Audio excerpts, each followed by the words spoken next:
So to start, Patrick, since the end of the Cold War, the Rwandan genocide and the conflicts in the former Yugoslavia, but there's been a great expansion in both the organizations and the tools for assessing the risk of violent conflict. Could you give us a sense of the current state of international knowledge and information on potential conflicts? Absolutely. I mean, you're right to say that there has been a tremendous expansion in the international capacity to anticipate crisis. And it's an expansion that's happened at all levels. So, for example, within the United Nations, there is the creation of the office with which I'm currently working, which is the United Nations Office on Genocide Prevention and the Responsibility to Protect, but also at the African Union, where there's been the creation of a continental early warning system. The European Union has developed its own early warning capacities. Member states have done the same, and then civil society actors like the International Crisis Group, Human Rights Watch, and others.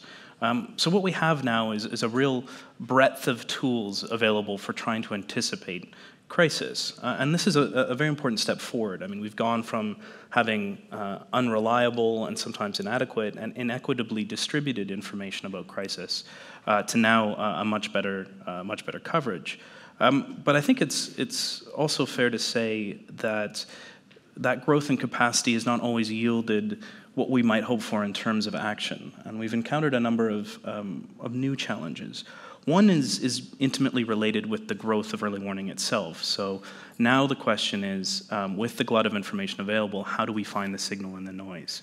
How do we piece through the various different sources of information, the different data, and really determine when we found information that requires an alert or a warning to be issued? There's another set of issues which have become increasingly evident as this capacity has been implemented, particularly within institutions, which is that the link between providing an early warning and connecting to the decision makers who need to take action is often a bit weak. And this is a huge challenge, and it relates to institutional incentives and investment. But in general, early warning is present, but it's not always clear that it generates action. And then finally, I think we can say that there's been a tremendous growth in tools, but not all those tools are coordinated. So it's difficult to share information, difficult to share analysis between different institutions. So there's a bit of inefficiency built into the global system for anticipating early warning of conflict. I think the other interesting thing is that a lot of these mechanisms really crowd at the end when we get very, very close to a crisis or the atrocities that follow it. So one of my big concerns about early warning is that it's not really early. And the action that follows, if it follows, is not really early action in the sense that it happens at a time when you actually have a real opportunity to prevent an escalation towards violence, a sort of slide into the chaos that we see in countries like Syria or Yemen or even Ukraine at the moment. So in that sense, I think the investment that has been made has been very commendable, and it's a major step from where we have been even 10 or let alone 20 years ago. But I think it's been a very sort of one-sided investment in sort of early warning mechanisms close to the crisis point, rather than thinking much more strategically ahead at a further upstream point where we might be able to identify countries that are generally at risk because they exhibit certain structural factors, for example, but where it wouldn't be too late actually to shape or change certain trajectories. Whereas, I mean, if we are talking early warning, there wasn't really a lot of time to do anything about Syria, even if there had been options on the table, because it was just such a quick escalation. But the problems in Syria were not problems that emerged with the beginning of the Arab Spring. I mean, we have known about the deficiencies and pathologies of the Syrian system, if you want, for many, many years. But nothing was done. And you can sort of point to a lot of other cases where it wasn't for lack of knowledge that there could potentially be a problem or for lack of options available to do something. It was just not where the focus was. The focus is always on the current crisis or maybe the next crisis, but very rarely ever sort of with a really strategic sense of what to do to prevent countries from going down a negative trajectory. And I think that's the real missing part in the early warning system at the moment that we still have, that looks at the genuinely early upstream prevention of pluralism failures, breakdowns, genocides. I mean, there's a whole raft of rather unhappy terms that you can associate with the problem that we are trying to address. Do you think that countries might be more receptive to intervention, help, pressure, offers from the international community or from organizations like the Global Center at an early stage when things have not deteriorated to the point of imminent conflict? I think there's a couple of things to that. Generally, the answer would be yes. What's also important is that early action in a sort of truly early sense of the word gives you just so many more options. It gives you so much more time to actually do things. It's also a less threatening situation for the countries themselves. I mean, if you are faced as a regime or as an opposition with potentially a very bad civil war, where your own survival might be at stake, sort of your ability to think bold, to think strategically is much more limited. But I also think what is important to bear in mind that is if you act much, much earlier, there is less at stake for the individual actors. So compromises and potentially concessions are still possible with less of a threat to yourself, to lose your face, to lose your job, to lose your chance to be re-elected. So I think from that perspective, there's a lot of opportunity that a much earlier intervention, and I don't mean intervention sort of in the sense that we go in there and tell them what they really should be doing, following the whatever the Canadian model or the British model or the EU model or anything like that, but really in the sense that there could still be a genuinely constructive engagement that actually sort of demonstrates choices that can be made, choices that may not be threatening. Using pluralism or inclusion, exclusion as a term is maybe less controversial than talking about democracy or talking about human rights. But you can still have a proper normative commitment to some of these principles. I mean, inclusion is just, it's a generally good thing. I mean, who wants to be excluded? I mean, sort of think of the veil of ignorance. I mean, what would you not want to happen to you and therefore shouldn't be happening to anybody else? If you think in these more abstract terms, actually you can make sense of some of the failures, but also of some of the lost opportunities that we had in, say, a country like Yemen, for example, or in Ukraine, or any of the other things that you read on a daily basis in the papers.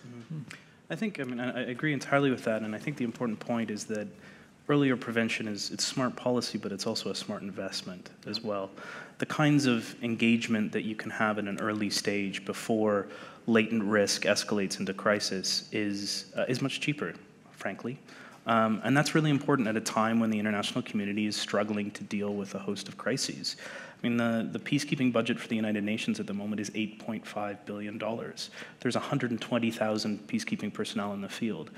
So there's an urgent need to rebalance some of this investment and to prevent the international community from having to use tools that are more expensive, that are less effective, and that raise greater political consequences as we move forward.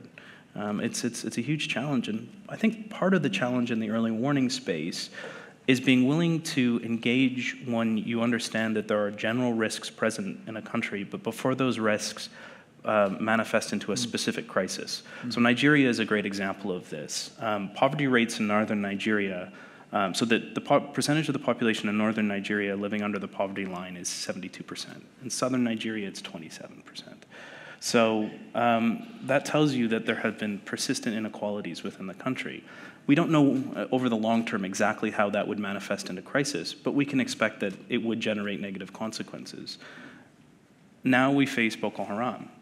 fighting Boko Haram is a very difficult and very different type of policy problem than necessarily trying to help address some of the persistent inequalities in Nigeria. And on top of that, early intervention also limits the opportunities for opportunistic actors to capitalize on an impending crisis. And I mean, these might be actors from the outside. And if you think of Yemen, for example, I mean, whether it's the Iranians, whether it's the Saudis, whether it's Al-Qaeda type organizations. If you look at Ukraine, I mean, clearly Russia has drawn benefit from the crisis as it developed. But that's not to say that there wasn't a problem in Ukraine. And just because Mr. Putin says Russian speakers or ethnic Russians have been discriminated against doesn't mean it's not true. I mean, I've had long-standing relationships with both Donetsk and with Crimea, mostly sort of academic exchanges, a little bit of work with EU and NATO. And I was shocked, maybe 5 years ago, being in Crimea at a time of an election campaign when basically all the political parties on their posters put as part of their priorities electricity, water, and roads. Now, you kind of have to wonder, 21st century Europe, yes, maybe not the richest country, but should electricity and supply of water be a real issue? It's not an issue in Kiev. So you can kind of see how it's not too difficult once a pluralism deficit, a lack of inclusion, or more obviously exclusion from certain social, political, cultural benefits sort of gains some traction in the public discourse, how easy it is to exploit that. And some of the polling, for example, that is being done in sort of those parts of Ukraine right now that are not exactly under the control of the government in Kiev, whether it's Crimea or Donetsk and Lugansk. I mean, on the one hand, people are completely fed up with the situation, so all they want really is just an end to the fighting, and no matter who rules them, they just want that to be over. But also, actually, if they compare sort of what Putin is promising and what Kiev has been delivering, it's not that difficult to see why there would be more support for the Russia option, in inverted commas, than for the Kiev option. So, and it's that failure to actually work or have worked much, much earlier with the government, with various governments in Kiev. I mean, there was an Orange Revolution in 2004, 2005 that actually looked quite promising, but somehow we never managed to help them really lock in some of the gains that they had made at that point. And then, well, it went all downhill from there. So that was a clear sign how an opportunity of really early action was crucially missed. And look where we are now. Absolutely.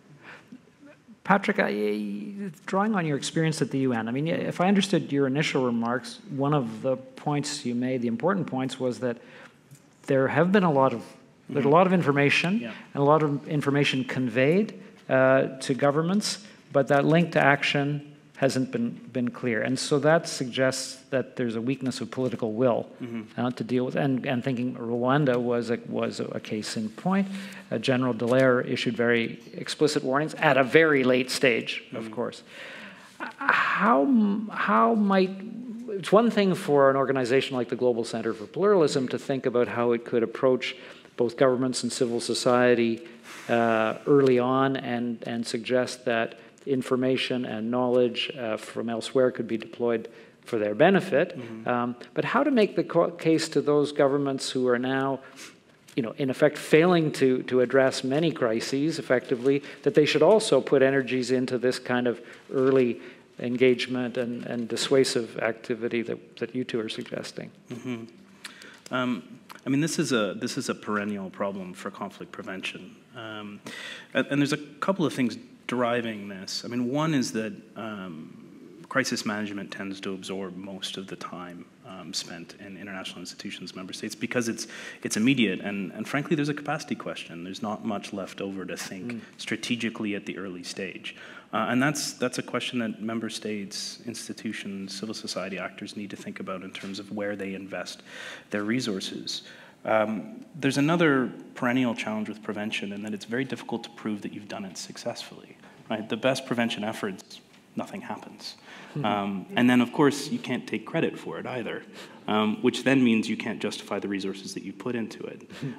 So there are a structural set of incentives that make it difficult to invest at this level. But I think the really sort of sad thing is we know it works. There's lots of good examples of prevention leading us in the right path, and I can cite two. One is Guinea-Conakry in West Africa. There was a massacre in a stadium in 2009 that followed a political coup in 2008, elections, and then a period of instability around the next set of elections. And there, the UN, through a special representative, the Secretary General for West Africa, and a number of other regional mediators, managed to resolve the crisis. And I think there's a couple things that are interesting about this. First, most people probably haven't heard of this Guinea crisis. Second, it didn't cost very much to do it. And third, one of the reasons why, in particular, this special representative was so effective was because he was permanently based in the region. And prior to this engagement, there had been questions in the UN about whether spending money to place somebody permanently in West Africa was a good use of funds. And it turns out that it certainly was. We also have examples of societies that have decided on their own to sort of adjust their trajectories to ensure that they build their own resilience to these sorts of threats and that they manage patterns of inclusion and exclusion. And Ghana is a very good example, again, in West Africa, where they've built a national peace council that operates at the national, the regional, and the district levels. It includes participation from various different religious groups, from traditional leaders, and it's active throughout the society. And what that has enabled Ghana to do is successfully move through several very heavily contested elections that were won within several percentage points. And that's a huge accomplishment. So we have stories, we have examples, we know this works, but we need to find a way to generate more investment, and we probably need some visionary leadership, whether from a philanthropic foundation or a political leader who's willing to put money forward in a way that we know in general works, but in specific cases it's very hard to prove up front that it will deliver. Thank you. Now, Stefan, you're an expert on ethnic conflicts and on their resolution. The head of the International Crisis Group, Jean-Marie Guéhenno, has observed that exclusion is a driver in many of today's wars, but it's not the only cause of conflict. So what difference does a pluralism perspective make to anticipating crises and breakdown in society, do you think? Well, I think the really important point here is to state very clearly that a pluralism perspective cannot and should not be seen as either the magic wand or the magic bullet that sort of resolves all our ills. It's also not meant to replace what is already there. I think it's much more, it's much better to think about it as a very useful complementary tool that can actually help us to develop a more integrative, more comprehensive approach to what it would actually take to prevent the kind of crises that all too often we are left to manage, and not always particularly successfully. So from my perspective, there's very clear evidence, and lots of academic papers and books have been written about that long-term exclusion just is not good for societies. And eventually, even without any major escalation, there just comes a point when one side or the other just can't take it anymore. So it's the proverbial last straw that breaks the camel's back. And I think that is a really big challenge. So you can go on in a society for years on end where elections are constantly rigged and the losing side puts up with it. But at some point, they stop putting up with it. And it's very, very difficult to predict when that might be the case. It might be very, very small triggers, like one more blog post that is targeted at the dictator, one more crackdown on the opposition, one more denial of justice in a particular court case. It's all these very little things that can sort of trigger a massive escalation towards a civil war, towards atrocities. But the point about the pluralism lens is actually to make sure that we don't get to a situation where the situation is, where the whole country is so volatile that it just takes one small spark to blow it up. So in that sense, if we know, and I think we do know, and there's good evidence for that, that exclusion, long-term, permanent denial of basic citizenship rights that we take pretty much for granted in our societies, if that is not addressed sort of effectively at some point, it is inevitable that we'll get to a situation where we have to think about, well, do we send in the peacekeepers or do we just manage hundreds of thousands of refugees in neighboring countries?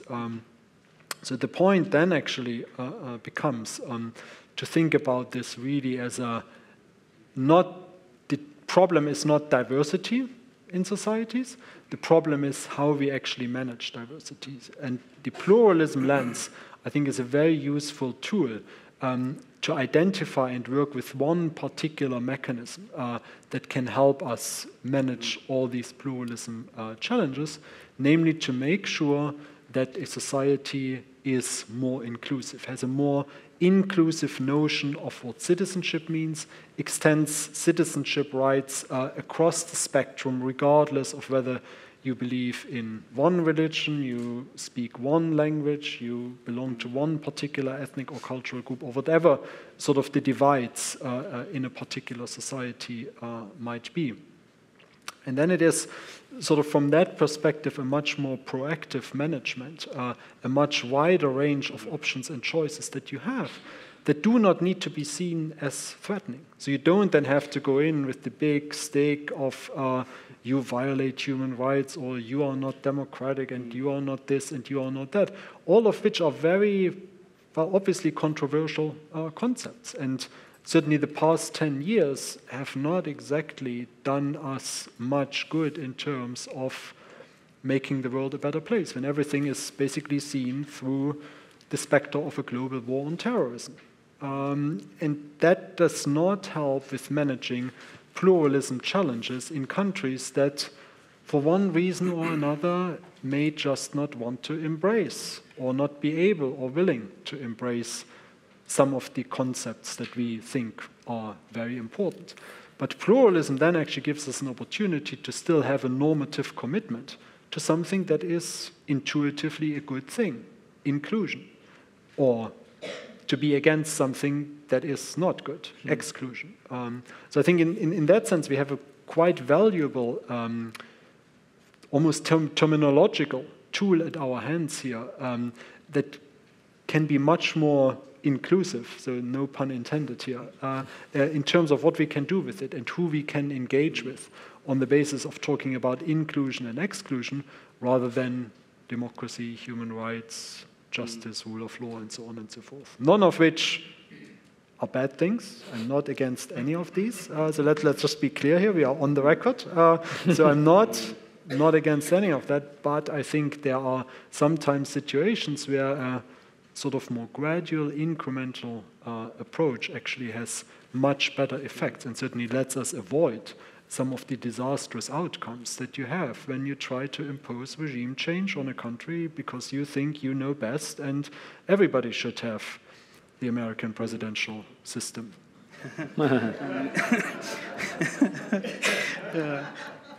And I think, the really exciting thing about this is that the kinds of issues that you're raising also apply on a very practical level. The real benefit of adopting a pluralism lens is the kind of questions it makes you ask. And the questions that you ask at the outset, particularly when you're delivering assistance, are really important. And frankly, systematically, the experience in our office in the UN is that these questions aren't always being asked. How does a particular project either reinforce inclusion or exacerbate exclusion. It's not systematically asked at the moment. And there's a positive and negative side to this. The positive side is we could probably be doing more with the existing resources and tools we have to address some of these persistent patterns of exclusion. The negative side is occasionally we inadvertently cause harm. This is the development principle of do no harm. I was speaking to a former resident coordinator, so head of the UNDP in Sri Lanka, who was talking about how infrastructure programs in the 60s and 70s inadvertently exacerbated tensions in Sri Lanka. So we need to be aware of these dynamics if we're to avoid actually making it more difficult for societies. And then the point, Stefan, that you raise about inclusion and exclusion being a conversation, a way of framing a dialogue that is more open is, I think, incredibly important. We find in our office, arriving at an airport in a country with prevention of genocide in the title or on your business card makes you very unpopular. It's hard to have a conversation about genocide somewhere, and that applies everywhere. So this is a lens that brings people around a common set of challenges rather than creating a confrontational conversation between elites and others who might be excluded. But thinking, Patrick, on that point, Stefan, you've argued the importance of local leaders in addressing any of these, and you've also you've said structural factors in society, to what extent it does include and accommodate difference, triggers of conflict. But how would you situate the importance of local leaders? You mentioned elites, Patrick, and the choices they make that can set a country on a path either to finding reconciliation or sliding towards conflict and breakup. I think human agency really is the critical factor in all of that. And as I said earlier, I mean, it's not diversity that is the problem, it's how we handle it. So from that perspective, I think there is also a limit to some extent what you can do from the outside. I mean, you can help from the outside, you can assist, you can offer incentives, sometimes you can apply pressures. But in the end, if local leaders are unwilling to engage with a particular agenda, with a particular process that can avoid or can prevent their societies from sliding further down towards mass conflict, mass atrocities, there is a limit in terms of what we can do. It's equally dangerous then to take these kinds of examples where it's really difficult to do anything as the standard, and then to assume, well, we just can't do anything about it. It's all about ancient hatreds, or it's just because these people are so culturally different that they just don't respond to our well-meaning sort of Western intervention. Yes, it's a bit paternalistic, maybe it's a bit neo-imperial, but we just want them to have a good life. So I think in that sense there is a real challenge here in terms of I think a quality of leadership, not just at the local level, but also at the broader regional and global level. I mean, not all problems are imported into societies, but also we can't constantly hide behind the fact that some conflicts are just difficult to manage. So sometimes it just takes a rethink of our own strategies. And I mean, in an earlier conversation that we had today, I was shocked to hear that somebody who has been in development for ages and ages has never been asked to assess the inclusion-exclusion impact of any of the programs that they have done. Now, I mean, I'm an academic, I've studied these things for 20 years, but I mean, that seems horrendous. I mean, it would be common sense. I mean, we do gender mainstreaming and conflict mainstreaming and this mainstreaming and that mainstreaming, but something as basic as whether some policy that a development agency implements increases or decreases inclusion or exclusion, if we know that this is a real problem in a lot of societies and can trigger the kinds of things that we really don't want to see anywhere, I mean, that is just flabbergasting, I have to say. So I think in this sense, we need to question ourselves more, we need to challenge ourselves more to really think, again, long-term strategically, which is not to say that we should completely give up on managing crises as they happen, but I think we can avoid many of the crises that we are now desperately trying to somehow contain, be not quite as bad as they already are, if we actually think further ahead. And think about, well, Tanzania is a country where you have a 50-50 Muslim-Christian split, and it's neatly, geographically apportioned across the country. Wait a second, that sounds similar to Nigeria. So, I mean, look where Nigeria is now. Well, could Tanzania be there in 10 years? So what are the scenarios? I mean, how could it go down a Nigeria route, or how could we avoid that? So what options do we have? Who needs to take action?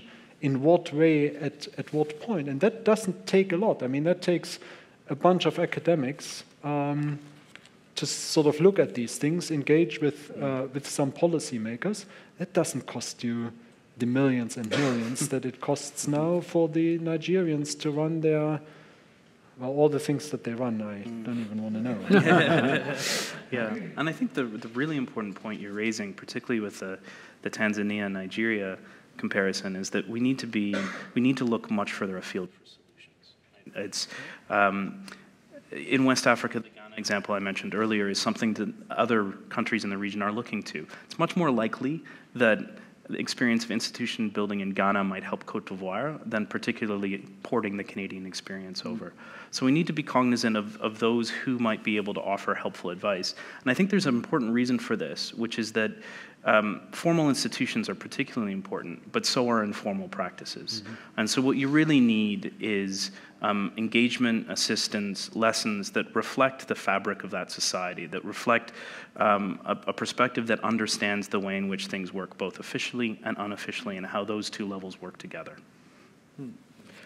Okay, so if we shift the focus from violence and armed conflict to trends of escalating exclusion, Stefan, what would the risk factor, what would you look for? What would be troubling to you in society that should trigger a change of, or either some kind of the international community coming together to alert a government to the trends or cause it a shift?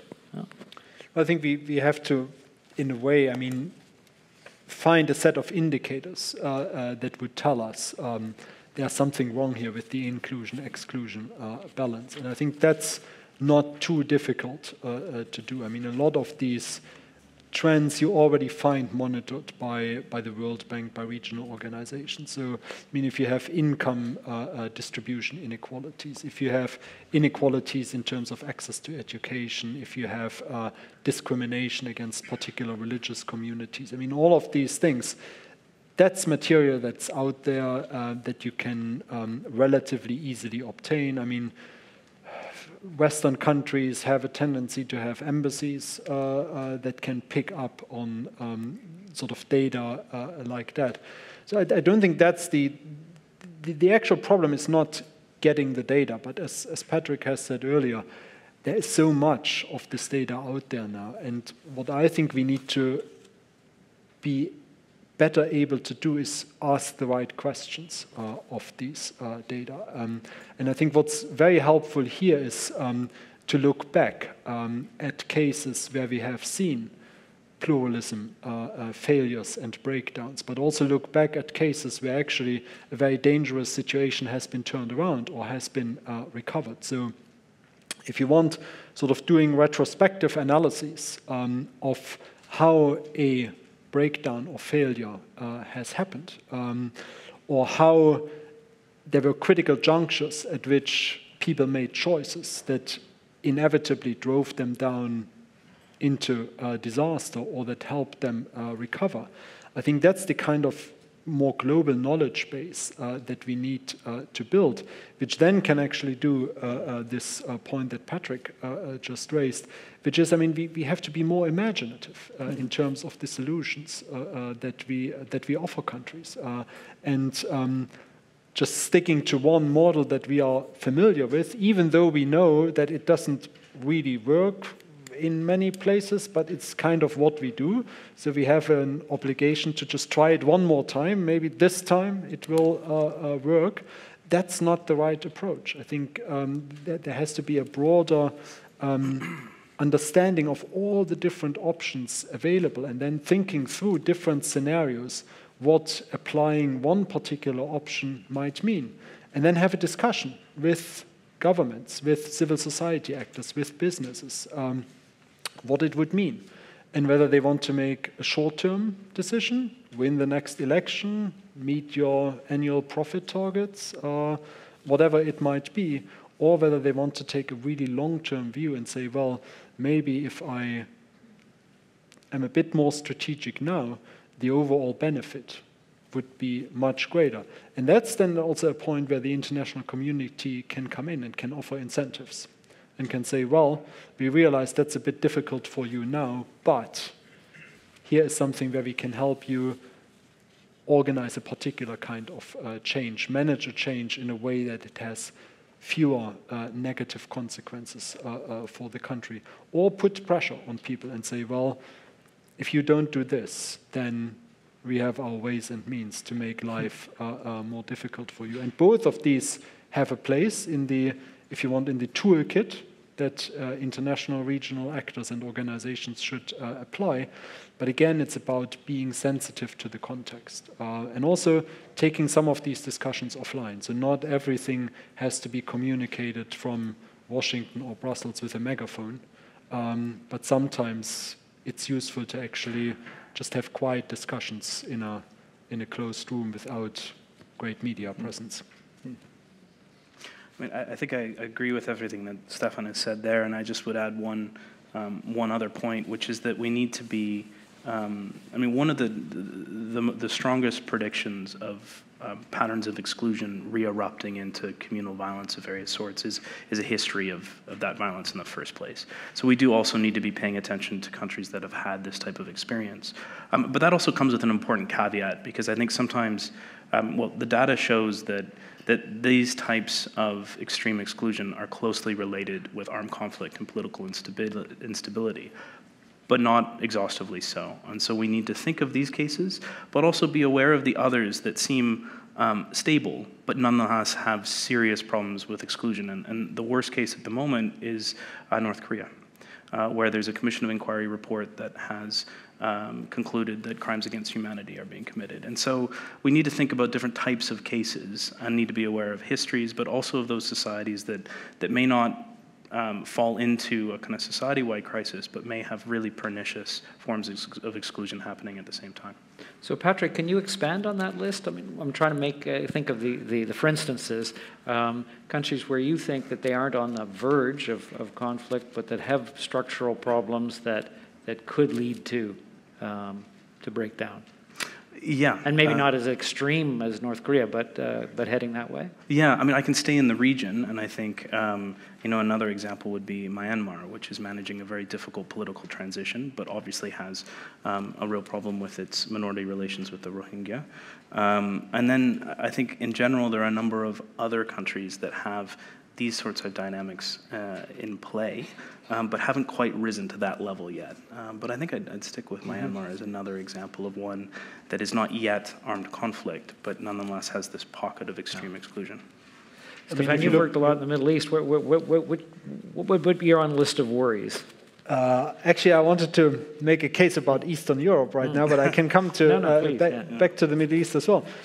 I mean, if you look at what happened in Ukraine, I mean, you can very easily see highly similar situations all around the post-Soviet space. And again, I mean, it's shocking how. I mean, it can't be for a lack of awareness. It's just the way in which these situations are playing out, for example, in the Baltic states right now. Latvia and Estonia in particular, large Russian communities there, very poorly treated, certainly in the early 1990s. I mean, lots of them denied citizenship, even though they may have lived their second or third generation, 40, 50 years in the country, and so on and so forth.